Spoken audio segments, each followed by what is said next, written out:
Bangladesh cricket দল আর মিরপুর স্টেডিয়ামের ফুটপাতের হকারদের মাঝে রয়েছে এক দারুণ মিল। এই লাইনটি শুনে অনেকেই হয়তো মজা নিচ্ছেন, নয়তো অনেকেই বলছেন কি সব বলছে।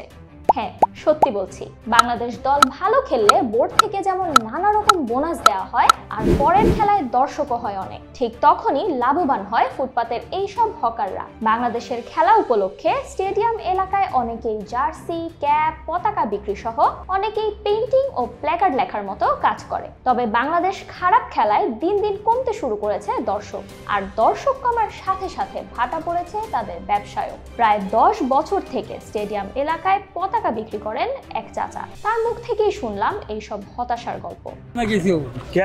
আজকে দলা খাইছি, জনগণ আইতাছে না, মনে হয় রোদের তাপমাত্রা বেশি, প্রচন্ড গরম, সে কারণে দর্শক কম চাপতে আছে।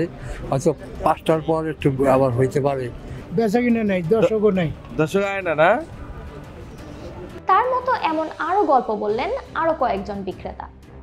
এখন তার দলে আপনার সাকিব নাই, তামিম নাই, এজন্য দর্শকের জনপ্রিয়তা কম। খেলায় দর্শক নাই। দর্শক নাই কেন? খেলা ভালো করে নাই, আর আগে মানুষ বিগড়ে গেছে, রাগ করছে।